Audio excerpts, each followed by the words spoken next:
Coming to you from the Deep South, this is the Blue Collar Leadership Podcast. High-impact leadership is not reserved for leaders, and it has nothing to do with your position, title, or rank. However, it does have everything to do with your character. It's time to climb to the next level and beyond, personally and professionally. Now, let's start making it happen with your host, Mac Story. I want to tell you an interesting story about motivation and manipulation. So I was consulting with this company again back in my process improvement days. I learned a lot about leadership from reading a lot of books, applying a lot of principles, watching a lot of other people interact with each other, and looking for these principles in the interactions to see what worked and didn't work and that sort of thing. So I've learned a lot from a lot of different people and a lot of different sources, and I'm just here to share it with you. So on the last several episodes, I've talked a lot about trust and influence and character and competency and motivation and manipulation and kind of all that stuff, the teaching points. But I kind of want to share a story of kind of what that looks like in the real world and from one of my experiences. So I was up in Massachusetts, and I go into this company for the very first time. I'm just there to take a tour with the plant manager, and this was probably in 2009. So I'm walking around this manufacturing facility with a plant manager, and they had never done lean, no type of formal process improvement. And we were just walking around because I was just there to identify a pilot area, somewhere to kind of test out. They wanted to test what I was going to bring and offer. They wanted to find a good spot to test it out. And so we walked around, we identified the spot. And the thing is, I was going to come back in a few weeks, and actually they were going to assemble a team and give me 5 days with the team, and we were going to make some stuff happen, make some transforming the workspace, improve productivity and throughput and safety and quality, all that sort of stuff, all in 1 week. So we're walking around, we come across this area. There's tons of racks with parts hanging all over the racks, thousands of pieces of parts.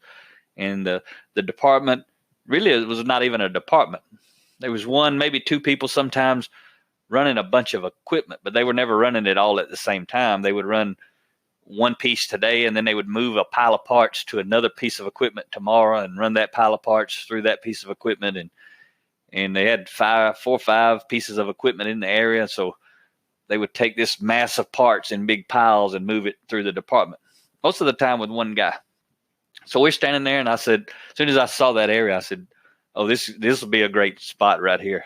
I said, let's do it here. And the guy, the plant manager, he said, what's going to happen?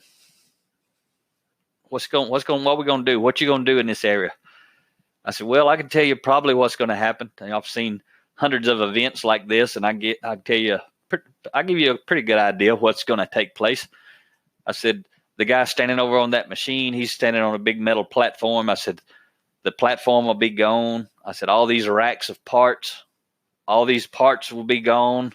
All these racks will be gone. And when I said that, he said, well, we just spent thousands of dollars getting these racks built. They're all brand new. And if I remember right, there was maybe 30 or 50 of these racks with wheels on the bottom and all this nice looking racks, but we don't need them. It was a waste, total waste of money and energy and time and resources. But that was their solution with traditional thinking. And I was there with lean thinking. So I was telling him, that's going to go. He's like, what are we going to do with them? I said, I don't know, man. Throw them in the garbage. I have no idea, but you're not going to lead them to be more productive. And most of the time what people do in that case is they don't throw them in the garbage. They go store them somewhere. So now they're taking up more space. Still another waste. People have to move them and track them and keep up with them. But anyway, that's a separate story. So I told him, I said, all this equipment is going to move. He said, when's it going to move? I said, Thursday of that week that I'm here. Oh, we can't do that. How are we going to move all that equipment? I said, that's what we got to figure out between now and then. I'm telling you, it's all going to move. You got to figure out with your team, if you need outside support, it's going to move on Thursday, and you got to be prepared to move it. Oh, we can't do that. I said, I've seen it done hundreds of times. And the leaders of your company who hired me to come here, that's the kind of event they want to do. So you got to figure it out with your team and your leaders above you and however you're going to do it, I don't know, but you got to figure it out. So I said, all of it's going to move. It's going to take up about a quarter of the space it takes up now. And one person will be able to run everything one piece at a time from the beginning to the end and just flow the work through the area. And talk to him about some other stuff. Last thing I said, though, was whatever you do, don't tell anyone about our conversation. Not because it's a big secret, but because I don't necessarily know with 100% what they're going to do, because they're going to do it, not me. And he's thinking the whole time I'm going to do it. And I'm still telling him I'm not going to do it. The team's going to do it. I said, I'm going to share some information. I'm going to give them some training. I'm going to be a part of the team because I've been a lot of other places and seen a lot of things. So I'll add some value and give some ideas. But we're going to do whatever they want to do, not what I want to do. So don't tell them what's going to happen. But I'm telling you, based on my experience, most likely what's going to happen. So keep it a secret. And so fast forward a couple of weeks later, I'm back in the plant on a Monday morning. I've got a team assembled. I walk into the room where we're going to do our classroom training to kick off the week. There's maybe 8 people or so in the room. And I'm standing at the end of the table, and they basically lined up around this long table, kind of in a horseshoe shape. And the gentleman I saw standing on the platform is on my left, the closest person to me on my left. So one thing I do when I go in to an organization doing a team event like that on Monday morning, I walk in, I don't know any of these people. I've never met them. Some of them work together, but they don't necessarily know each other. Most often, they don't like me. They don't like change. They don't like that they had 5-minute warning to be in there because some leaders disrespect their people. Instead of telling them 2 weeks ago, you're going to be on this event, they told them Monday morning, 5 minutes before the event started, you're going to be in this event all week. And now they had work and they had planning and they didn't get to do any of that stuff. So now they have to work overtime or come in early to try to compensate for the leaders' lack of planning. So there's that kind of stuff going on. They didn't maybe like the last consultant, or that maybe they don't like any consultant. So that's the kind of team I walked into every Monday morning. So I had another one this Monday morning, and I could tell the gentleman sitting to my left, who was the operator out in that area, I could tell he didn't like me. He was angry. He didn't want to be in that room. And so one of the first things I do is I go around the room, and I started on the right side of the room. So this gentleman would be last. And I said, tell me, how long you've been here? What do you know about lean? What do you do here? And then, tell me what you do outside of here for fun. And then one key question that I really want to know, what were you thinking last week about this week? And so I ask, we go around the room, everybody's talking and sharing their information. And I get around to this gentleman. He's the last one to go. And he's got his arms crossed and he's not even looking at me. And I said,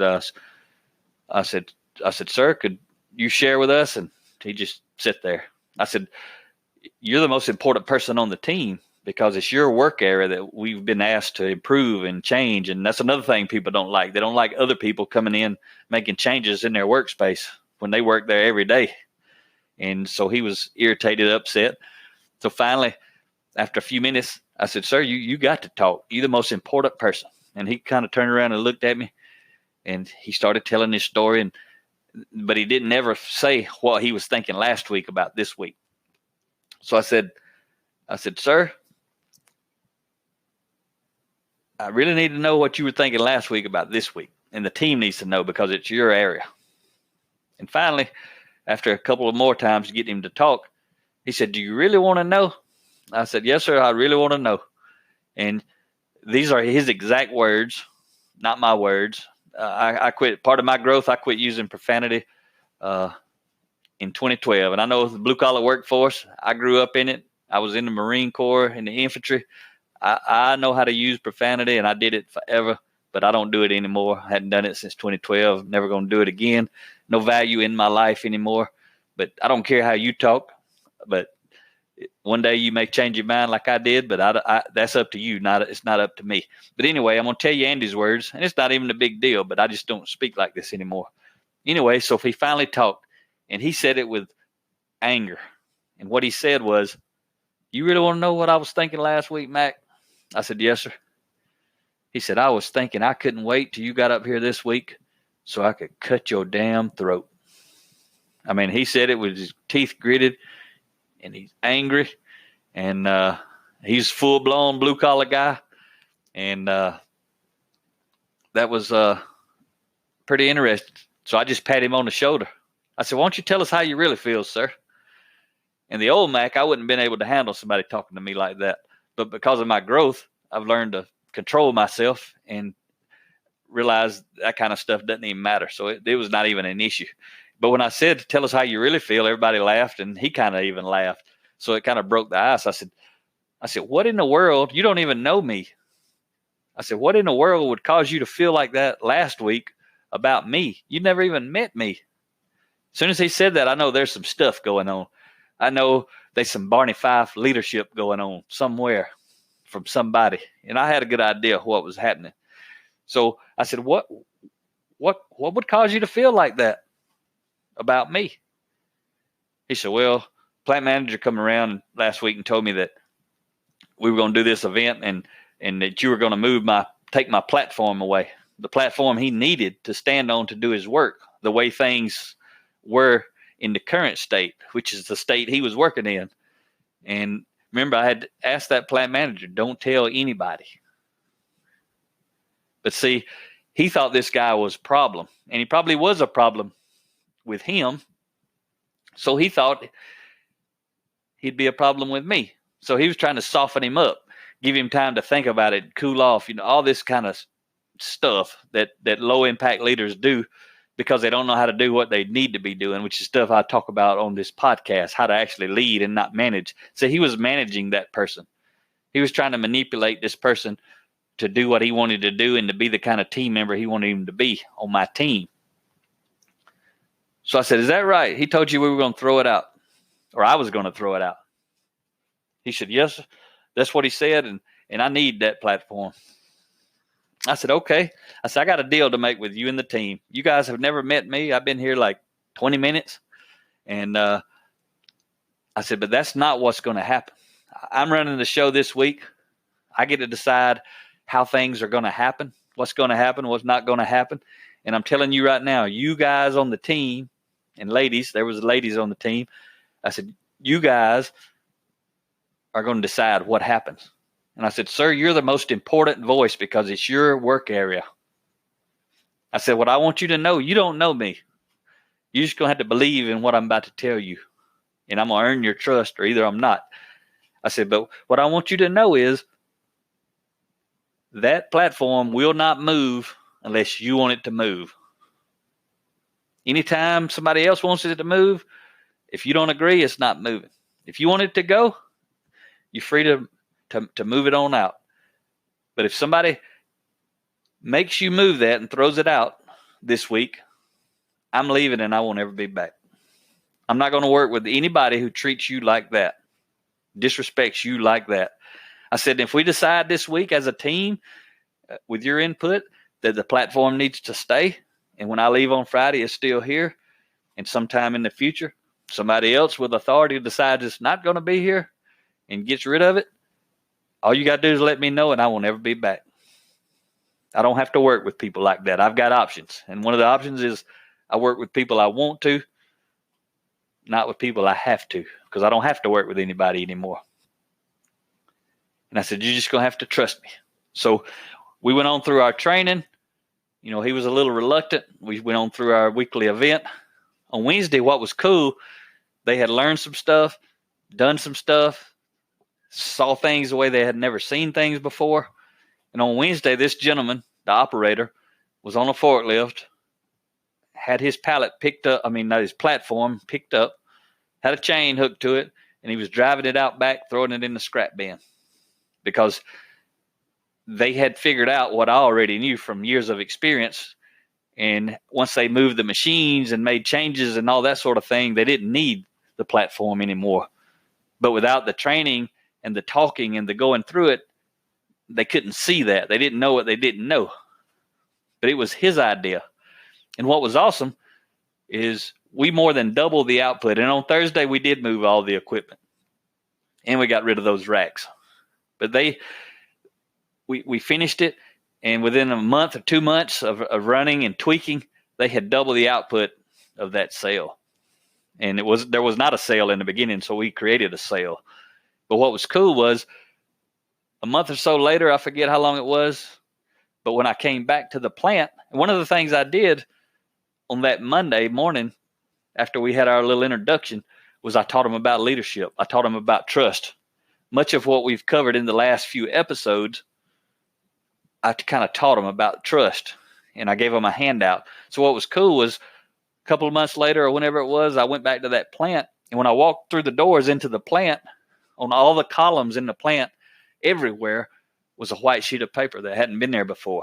This is kind of a dark, dim, dirty, kind of typical manufacturing plant that hasn't done lean manufacturing. So the white paper stood out on every single column. So I walk up to a column and see, what is this piece of paper? And it was the trust lesson. And it said at the top, trust, then trust. I can't make you trust me. Be trustworthy, character, competency, integrity, intent, capabilities, and results. And all the stuff that I broke down with you before: motive, agenda, and behavior, congruence, courage, honesty, humility, and then talent, attitude, skills, knowledge, and style, and current result, past results, current results, future results. That whole little skeleton of trust on a one page of paper was on every column. And I found somebody, I said, who did this? Because what I knew, that was the second time I was there to lead an event. And whoever this was on my team. They were bought in. They valued what I valued. I said, who did this? Because I wanted to know, and I wanted to go talk to him. And they told me the person's name, and it was the guy who had wanted to cut my throat on the Monday of the last event. Same guy that threw out his platform that he was so mad about was going to get thrown out because he trusted me. I built trust, and he was bought into what I was selling, which was character development, leadership, and now he was helping all across the plant. Frontline factory worker. He was leading. He was actually leading in that plant more than anybody. And that's what I tell people about leadership. Management's about position, title, and rank. Leadership's about who's the most gung-ho about character development. Whoever that is, that's the leader of the plant or the crew or the team or the department. It may or may not be a leader. Most often it's not a leader, a formal authority leader. Most often it's somebody who's hungry to grow. And a lot of times that person's an entry-level frontline person. And often they're the leader of the organization. So I hope you enjoyed that story. A little bit longer than most of my episodes, but there's a lot to talk about in that story. A lot of lessons. If you hadn't listened to the past episodes and you want to kind of dig down into the nuggets, that's what I call these little 5-minute sessions. They're really leadership nuggets. Can't go too deep, but I know you guys are busy. And so for a while, I'm going to do these every day. And I can see into the future, especially as I get busier and busier and busier, my schedule really loads up. I may start doing them every other day or once a week, or if I do them once a week, they'll probably be longer. But I really don't know how it's going to evolve. But what I know now is I got time and a desire to do them every day, and I'm going to put out a lot of leadership nuggets, and they'll always be there. So later when I'm talking, if I slow down to once a week or something like that, I'll be able to tell folks, go back and listen to the history. It's going to be full of lessons. So thank y'all. And if you really like this lesson, share it on social media and get it out there, because this kind of stuff happens all the time. But the key to our future is building trust based on positive, character-based relationships. That's where the win is at.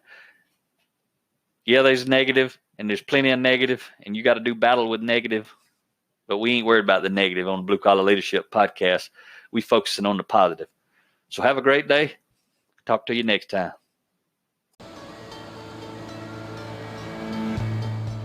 Make it happen, or someone else will. It might as well be you. Are you serious about taking your career and your life to the next level and beyond? Check out Mac Story's Blue Collar Leadership series books and others, now available on audio, along with paperback and ebooks at Amazon, iTunes, and Audible. Please visit bluecollarleadership.com to learn about Mac's books, programs, special offers, certifications, and more. Thank you for listening to the Blue Collar Leadership Podcast.